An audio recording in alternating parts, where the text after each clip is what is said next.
নমস্কার বন্ধুরা, সবাইকে সত্য কথা চ্যানেলে স্বাগত জানাই। আচ্ছা, আপনি কি কোনো জীবনে কোথাও পড়ে গেছেন? না, আমি রাস্তায় পড়ে যাওয়ার কথা বলছি না।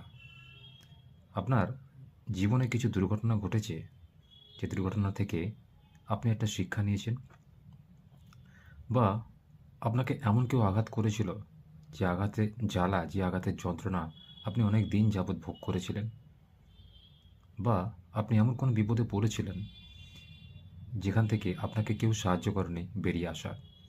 শুধু আপনার অদম্য ইচ্ছা, সাহস এবং মনের বল আপনাকে সেই বিপদ থেকে বেরোতে সাহায্য করেছিল।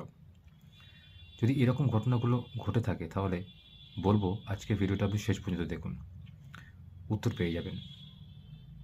দেখুন, প্রতিটা মানুষের জীবনে কিছু সমস্যা থাকে, দুর্গতি থাকে, দুর্যোগ থাকে, অন্ধকার দিক থাকে, আবার আলোর দিকও থাকে। তাই অন্ধকার দিক যখন আমাদের জীবনে আসে, তখন আমরা বিচলিত হয়ে যাই। আমরা ভাবি যে আমরা যে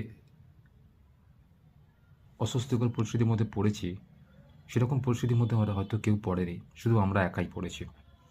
এতে আমরা কি হই, নিজেদেরকে খুব ছোট মনে করি, বা নিজেরা সেই রাস্তা থেকে কী করে বেরিয়ে আসবো সেই রাস্তাটা বুঝতে না পেরে হতাশ হয়ে পড়ি, এবং ভাবি যে লোকে আমার দিকে চেয়ে হাসছে, আমার আজকে করুণ পরিণতির জন্য আমি দায়ী।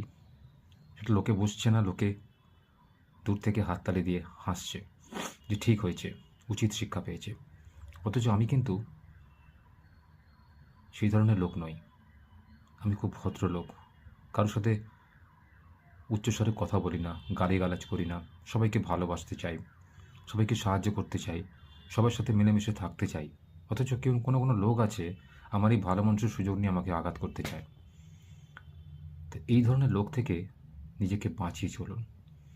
দেখুন, সমাজে কিছু নেগেটিভ লোক থাকবে, যারা আপনার পজিটিভিটিকে ডাউন করার জন্য সর্বদা সচেষ্ট থাকবে। ঈশ্বরের পথে চলুন, ঈশ্বরকে ভক্তি করুন, ঈশ্বরকে ডাকুন, ঈশ্বরকে প্রার্থনা করুন যে আপনার এই করুণ পরিণতির জন্য যেন আর কেউ দায়ী না হয়, বা আপনি যেন এই করুণ পরিণতি থেকে নিজেকে বাঁচিয়ে বের করতে পারেন। এতে কী হবে, আপনার জীবনে একা চলার বা নিজেকে নিজে সাহায্য করার একটা প্রবণতা তৈরি হবে। নিজেকে নিজে সাহায্য করলে আপনি যে ফলটা ভোগ করবেন, সেটা হচ্ছে আপনার মনের একাগ্রতা বাড়বে, স্মৃতিশক্তি বাড়বে, মনের জোর আপনি পাবেন। বিপদের সময়ও যদি কেউ আপনাকে সাহায্য নাও করে, তাতে আপনি পিছপা হবেন না। নিজের মনে জোর দিয়ে আপনি সেই পরিস্থিতি মোকাবিলা করতে সক্ষম হবেন।